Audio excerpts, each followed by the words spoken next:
নারে তাকবীর আল্লাহু আকবার, নারে তাকবীর আল্লাহু আকবার, নারে তাকবীর আল্লাহু আকবার। দেখা দাও ওগো নবীজি, তোমারি দিদারের আশায় মোরা আছি। দেখব দু চোখে আল্লাহর পয়গম্বর। নারে তাকবীর, নারে তাকবীর আল্লাহু আকবার, নারে তাকবীর আল্লাহু আকবার। সিদ্দিক, ফারুক, উসমান, হায়দার, চারজন সাহাবা সবচেয়ে বেহতর। সিদ্দিক, ফারুক, উসমান, হায়দার, চারজন সাহাবা সবচেয়ে বেহতর, কারণ তাদের দিলে আছে আল্লাহর পয়গম্বর। নারে তাকবীর আল্লাহু আকবার, নারে তাকবীর আল্লাহু আকবার, নারে তাকবীর আল্লাহু আকবার। লিল্লাহে তাকবীর। আলহামদুলিল্লাহ, আলোচনা চলবে তো ইনশাআল্লাহ। অনেক দূর থেকে এসেছি আপনাদের মাঝে কিছু কথা বলবো ইনশাআল্লাহ। তবে আলহামদুলিল্লাহ আপনাদের আতিথেয়তায় আপ্যায়নে আমি মুগ্ধ। এই পাহাড়ি অঞ্চলের, পাহাড়ি জনপদের মানুষ ইসলাম প্রিয়, দিন প্রিয়। এত ইসলাম প্রিয় হতে পারে না আসলে বুঝতাম না, জানতাম না। কথা বলেন ঠিক কিনা? তবে আলহামদুলিল্লাহ আমি যখন কক্সবাজার সমুদ্র সৈকতে গেলাম, যাওয়ার পরে মনে হলো আল্লাহ মনে হয় একটা মানুষকেও জান্নাত দিবে না। তার কারণ কক্সবাজার সমুদ্র সৈকতের যে পরিস্থিতি, যে ভয়াবহতা, ওই জায়গায় যদি কেউ ইমান নিয়েও যায় কলাতলি বীজ পর্যন্ত যাইতে পারবে, ওর বেশি আর যাইতে পারবে না। কথা বলেন না কেন? তারপরে গেলে তার ইমান শেষ, ইমান আর থাকবে না। এই জন্য আমার মনে হলো আল্লাহ জাহান্নাম বানাইছে এদের জন্য। আবার আপনাদের এই অঞ্চলে যখন প্রবেশ করলাম, আপনাদের ইসলামের প্রতি ভালোবাসা, উদারতা দেখে মনে হলো আল্লাহ এই মানুষদেরকে জান্নাত না দিয়ে থাকতে পারবে না। সুবহানাল্লাহ কোন? আলহামদুলিল্লাহ, আমরা সকলে জান্নাতে যেতে চাই।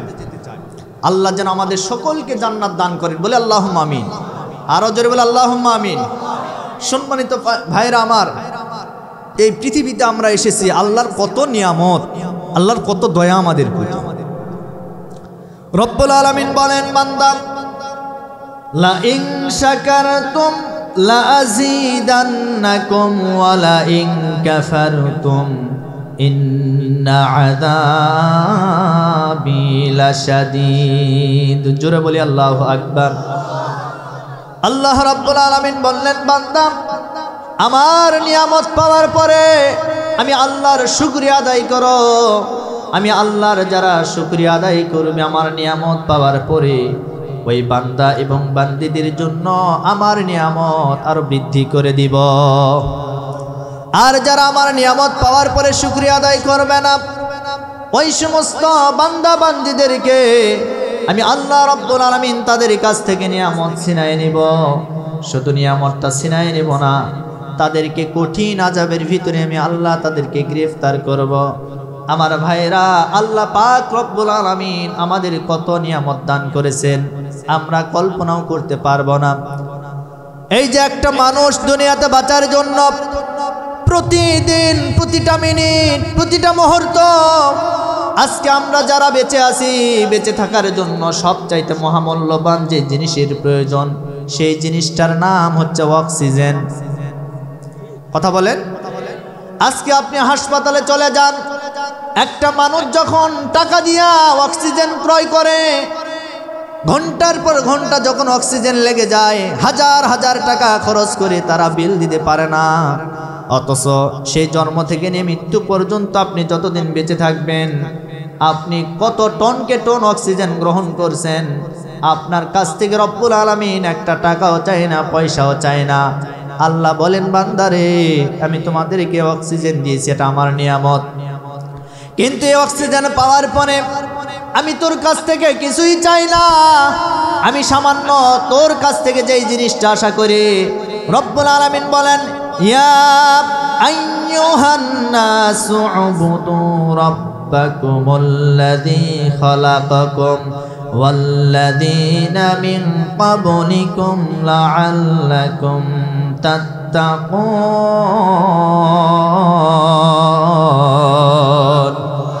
আল্লাহ রাব্বুল আলামিন বললেন, আমি মানব সকলকে আমি সৃষ্টি করেছি এজন্য তারা আমার গোলামি করবে, আমার বন্দেগী করবে, আমার দাসত্ব করবে। আমার ভাইরা, আজকে আমাদেরকে রব্বুল আলামিন সৃষ্টি করেছেন শুধুমাত্র তার গোলামি করার জন্য, দাসত্ব করার জন্য। এই যে আমি বললাম আল্লাহ আমাদেরকে নিয়ামত দান করেছে, এই নিয়ামতের বিনিময়ে রব্বুল আলামিন আমাদের কাছ থেকে কিছুই চায় না, শুধুমাত্র চায় বান্দারে প্রতিদিন মুয়াজ্জিন সাহেব যখন 5 বার মসজিদে আজান দিবে, এই 5টা বার ওযু বানায় সুন্দর করে মসজিদে গিয়ে নামাজের মুসল্লায় দাঁড়িয়ে একটা বার যখন আমার কুদরতি পায়ে সেজদা দিবি, আমি রব্বুল আলামিন এই সেজদা দেওয়ার কারণে তোদের নিয়ামতকে আমি আল্লাহ তাআলা আরো বৃদ্ধি করে দিব। আল্লাহর দয়া আছে না নাই? আমার ভাইরা, কত নিয়ামতের কথা বলবো।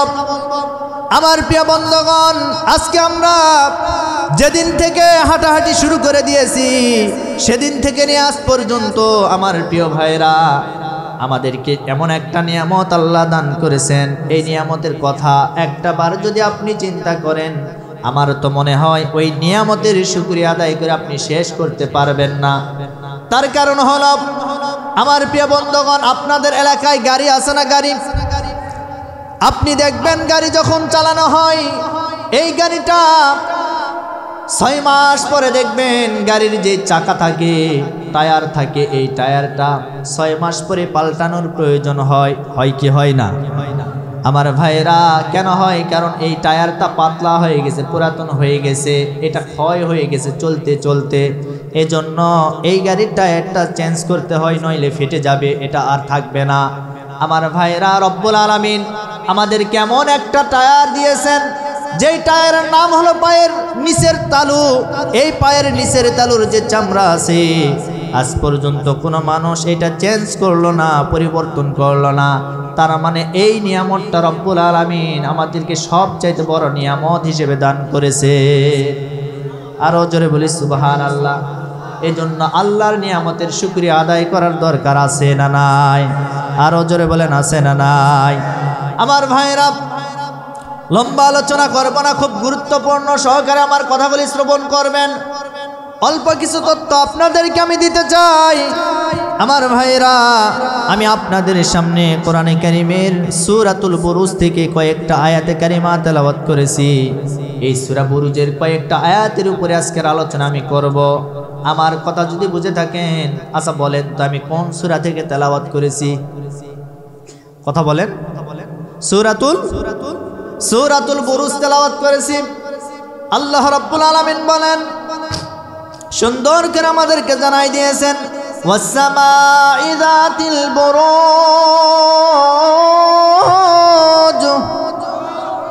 আল্লাহ রাব্বুল আলামিন বললেন, গ্যালাক্সি বিশিষ্ট আসমানের কসম, বুরুজ বিশিষ্ট আসমানের কসম। আমরাও সমাজের ভিতরে, আমরা যারা মানুষ বসবাস করি, আমরা বিভিন্ন সময় বিভিন্ন কসম করি। কেউ বা গাছের কসম, কেউ বা মাছের কসম, কেউ বা আবার কোনো ব্যক্তির কসম। কিন্তু কসম করার সময় কোনো মানুষের কসম করা যাবে না, কোনো গাছের কসম করা যাবে না। কসম যদি করতে হয় একমাত্র আল্লাহর নামে কসম করতে হবে। এই হুকুম কার? জোরে বলেন, কার? আল্লাহ হুকুম দিয়েছে, আমার নামে তোমরা কসম করো। আল্লাহ বললেন, গ্যালাক্সি বিশিষ্ট আসমানের কসম। এরপরে 2 নম্বর আল্লাহ বললেন, ওয়াল ইয়াউমিল মাউউদ, কিয়ামত দিবসের কসম। 3 নম্বর আল্লাহ বললেন, ওয়া শাহিদিন ওয়া মাশহুদ, দৃশ্য এবং দর্শকের কসম। আল্লাহ 4টা বিষয়ের কসম করলেন। 1 নম্বরে কসম করলেন এই যে গ্যালাক্সি বিশিষ্ট আসমানের কসম করলেন আল্লাহ। 2 নম্বরে কসম করলেন কিয়ামত দিবসের। 3 নম্বরে কসম করলেন দৃশ্যের। 4র্থ নম্বর কসম করলেন দর্শকের। এই 4টা কসম কেন করলেন আমি একটু পরে আপনাদেরকে বুঝাই দেব। এবার চলে যায় আসমানের কসম আল্লাহ কেন করলেন। এই যে আসমানের উপরে বিশাল বড় আকাশ দেখা যায়, সপ্ত আকাশ, সাবআ সামাওয়াতি ওয়াল আরদ। আল্লাহ রাব্বুল আলামিন বলেন আমি 7টা আসমানকে স্তর বাই স্তর করে করে সাজিয়েছি। আল্লাহু আকবার। আমার ভাইরা, আল্লাহর সৃষ্টির তুলনায় আপনি কত নগণ্য এটা বোঝাতে গেলে চলে যেতে হবে আসমানের দিকে। আসমানের দিকে আপনি তাকায় দেখেন, এই যে আসমানের উপরে গ্রহ নক্ষত্র তারকারাজি কত কিছু দেখা যায়। এই যে আমাদের মাথার উপরে যে সূর্যটা আছে, এই সূর্যটা এই পৃথিবীর চাইতে প্রায় 13 লক্ষ গুণ বড়। আল্লাহু আকবার। 13 লক্ষ গুণ বড় এই সূর্য। এই সূর্যের 12টা মুখ রয়েছে। এই 12টা মুখের একটা মুখ দ্বারা এই সূর্য থেকে আলো দুনিয়ার দিকে নেমে আসে। তাও আবার সরাসরি আলোটা নেমে আসে না, তার কারণ সরাসরি যদি আলো দুনিয়াতে আসতো, মানুষ পশু পাখি গাছপালা কোনো কিছুই বেঁচে থাকতো না, সব পুরে সারকার হয়ে যেত। এখন বলবেন হুজুর তাহলে আলোটা আসে কিভাবে? এইবার শুনেন, বিজ্ঞান বলেছে এই আলোটা আসার পিছনে অনেক কারণ রয়েছে। আমার ভাইরা, এই যে সূর্যের মুখ রয়েছে, এই সূর্যের মুখের উপরে বিভিন্ন ছাঁকনি রয়েছে, যে ছাঁকনিকে বলা হয় ট্রাফোস্ফিয়ার, অ্যাটোস্ফিয়ার। এই ছাঁকনিগুলির দ্বারা ওই সূর্য থেকে আলো গ্রহণ করার পরে সামান্যটুকুন আলো যতটুকুন প্রয়োজন দুনিয়াতে, ওই আলোটুকুন আবার চলে আসে। আমার প্রিয় বন্ধুগণ, এজন্য রব, এজন্য মালিক, এজন্য খালিক আমাদের আল্লাহ। সে আল্লাহর দয়া মানুষের উপরে আছে বিধায় আল্লাহ তাআলা ওই আসমান থেকে সূর্যের আলো যতটুকুন প্রয়োজন ততটুকুন আমাদেরকে দান করেন। সুবহানাল্লাহ কোন। এই যে সূর্যের কথা বললাম, আজকে আপনি দুনিয়ার দিকে তাকান, দুনিয়া কত বড়। আজকে সারা পৃথিবীতে প্রায় 228টা রাষ্ট্র রয়েছে। এই 228টা রাষ্ট্রের ভিতরে বাংলাদেশ একটি রাষ্ট্র। এই যুবক ভাইরা, ম্যাপের ভিতরে বাংলাদেশের বি লেখার মতো জায়গা খুঁজে পাওয়া যায় না। তারপরেও আমার কাছে মনে হয় বাংলাদেশ আমার কাছে বিশাল বড়। আমার বাড়ি তো সেই উত্তরবঙ্গে, সেই উত্তরবঙ্গ থেকে আপনাদের বান্দরবনে এসেছি। এই বান্দরবনে আসার পরে মনে হয়েছে আমার কাছে, আমি মনে হয় কত দূর থেকে আমি আপনাদের কাছে এসেছি আমার ভাইয়েরা। কিন্তু আমার কাছে মনে হয়, আমি আপনাদের কাছে বলতে চাই, বাংলাদেশ কি আসলে বড় না ছোট্ট? বাংলাদেশের চাইতে বড় কোনো রাষ্ট্র আছে না নাই? বাংলাদেশের চাইতেও বড় রাষ্ট্র আছে, যে রাষ্ট্রের নাম হলো আমাদের দাদা বাবুদের রাষ্ট্র ভারত, ইন্ডিয়া যেটাকে বলা হয়। আমাদের বাংলাদেশের চাইতেও প্রায় 27 গুণ বড়। ভারতের চাইতেও অনেক বড় বড় রাষ্ট্র আছে, যেমন চীন। ভারতের চাইতে অনেক বড় একটি রাষ্ট্র।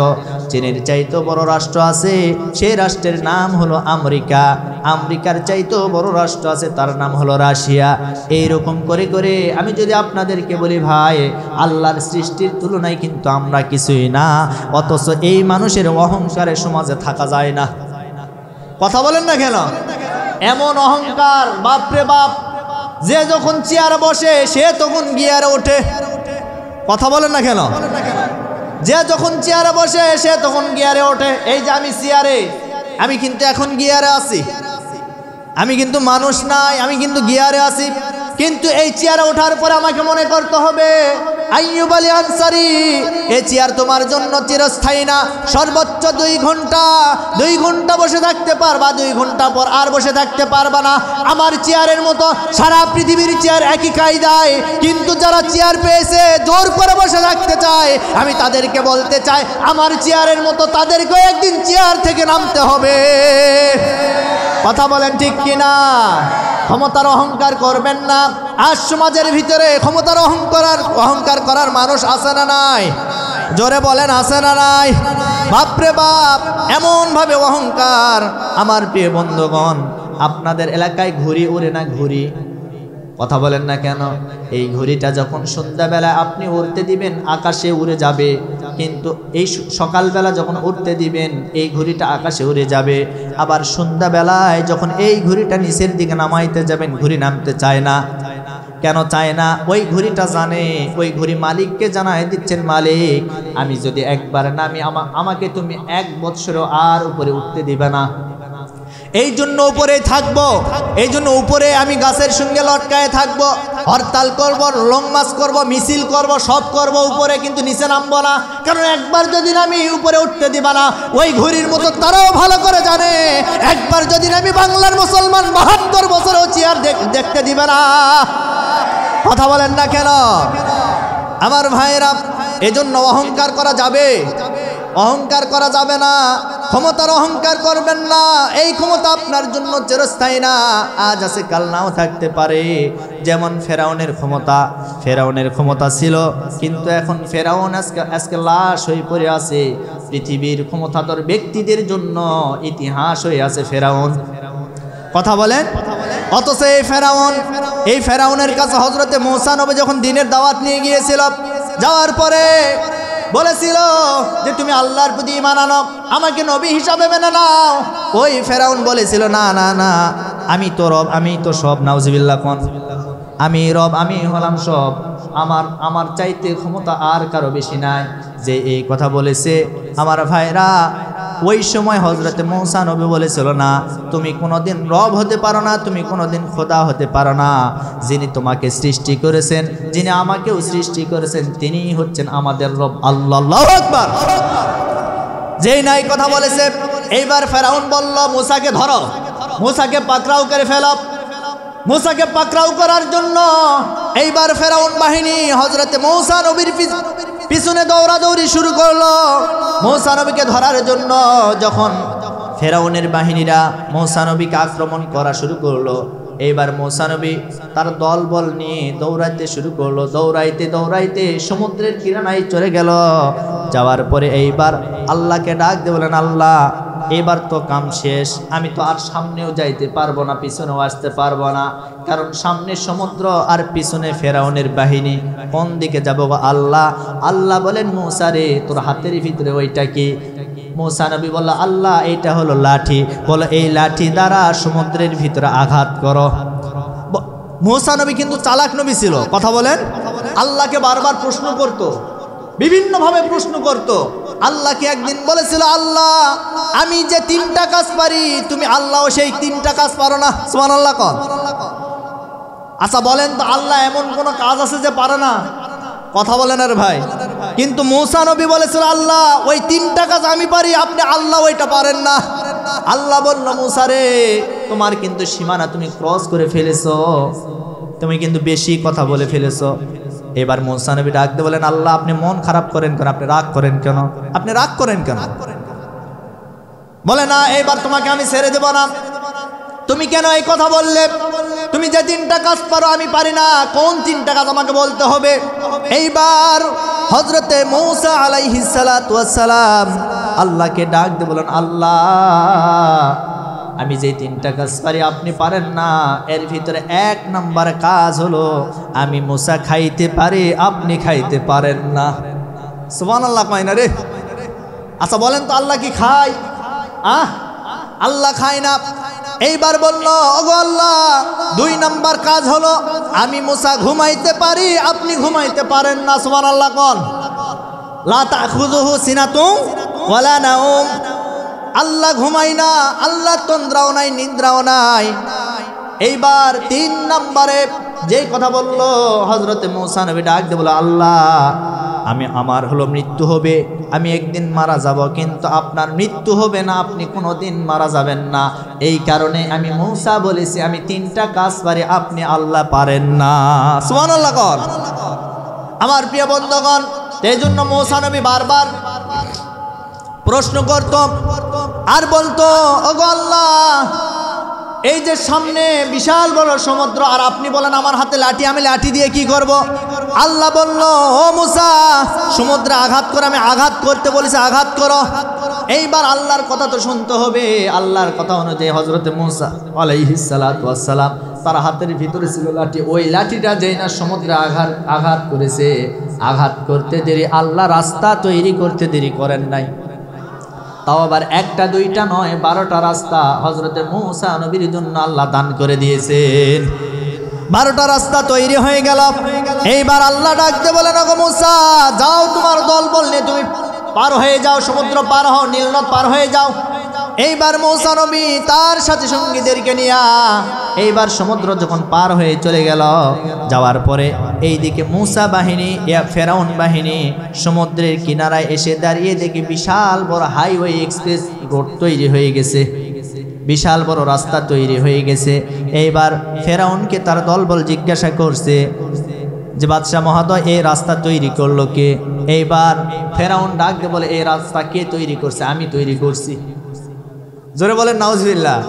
কে তৈরি করছে ওটা? ফেরাউন বলছে আমি তৈরি করছি। তখন তার সাথী সঙ্গী যারা ছিল, দলবল যারা ছিল, তারা বলল আপনি তৈরি করছেন, আপনাকে উদ্বোধন করা লাগবে। কি করা লাগবে? আপনাকেই উদ্বোধন করা লাগবে। এই কথা বলার পরে আচ্ছা বলেন তো, ফেরাউনের মনের ভিতরে ভয় আছে না নাই? কারণ রাস্তা তো সে তৈরি করে নাই। কথা বলেন ঠিক কিনা? এইবার ভয়ে ভয়ে এখন চিন্তা করছে, যদি আমি দাঁড়িয়ে থাকি, আমার যারা অনুসারী আছে তারা আমাকে মানবে না। আবার যদি সামনে পা দেয়, কি জানি কি হয়ে যায়, যদি ডুবে মরে যায়। কারণ সে তো রব না, সে তো ভুয়া রব। কথা বলেন ঠিক কিনা? তো এইবার করলেন কি? ঠিক আছে, ফেরাউন আস্তে করে পা দিয়েছে। দেওয়ার পরে দেখে বাপরে বাপ, পানি তো কিছুই হয় না, এক জায়গায় হয় না।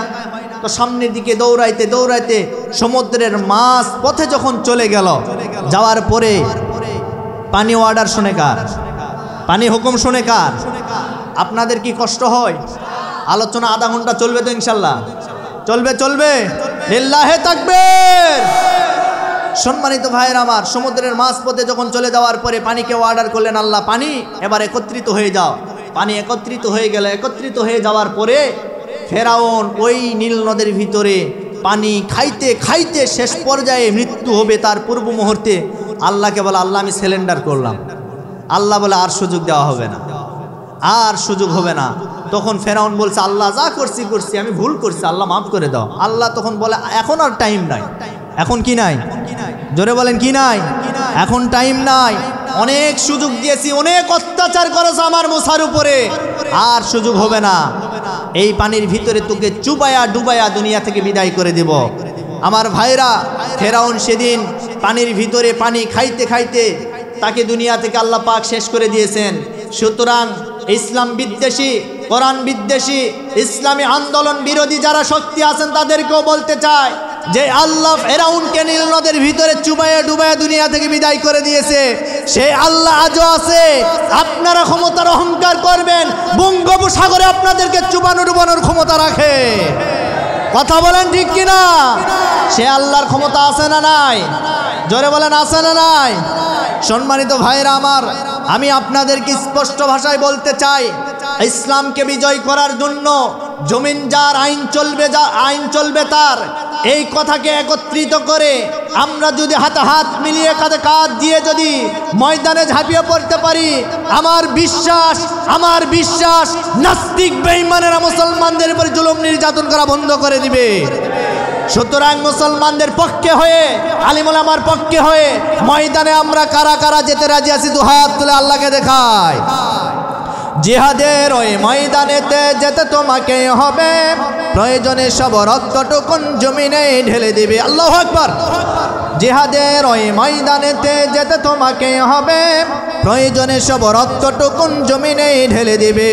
তবুও তোমায় লড়তেই হবে, করবে না কোনো ভয়। বিপ্লব মানে জীবন দিয়া বসে থাকা নয়, সে কোনো দিন আসবে না রে করো যদি ভয়। বিপ্লব মানে জীবন দিয়া বসে থাকা নয়, সে কোনো দিন আসবে না রে করো যদি ভয়। আসবে বিজয় রক্ত আর জীবনের বিনিময়, আসবে বিজয় রক্ত আর জীবনের বিনিময়। বিপ্লব মানে জীবন দিয়া বসে থাকা নয়, সে কোনো দিন আসবে না রে করো যদি ভয়। বিপ্লব মানে জীবন দিয়া বসে থাকা নয়, সে কোনো দিন আসবে না রে করো যদি ভয়। কোথা থেকে কোন ভিন দেশে যখন আসলো আমার দেশে, সেবার নামে বসলো তারা মীর জাফরের বেশে। কোথা থেকে কোন ভিন দেশে যখন আসলো আমার দেশে, সেবার নামে বসলো তারা মীর জাফরের বেশে। ওদের করতে নাস্তানা বোধ হতে হবে নির্ভয়, ওদের করতে নাস্তানা বোধ হতে হবে নির্ভয়। বিপ্লব মানে জীবন দেয়া বসে থাকা নয়, সে কোনো দিন আসবে না রে করো যদি ভয়। বিপ্লব মানে জীবন দেয়া বসে থাকা নয়, সে কোনো দিন আসবে না রে করো যদি ভয়। আসবে বিজয় রক্ত আর জীবনের বিনিময়। আল্লাহু আকবার। আসবে বিজয় রক্ত আর জীবনের বিনিময়। বিপ্লব মানে জীবন দেয়া বসে থাকা নয়, সে কোনো দিন আসবে না রে করো যদি ভয়। জোরে বলেন মারহাবা।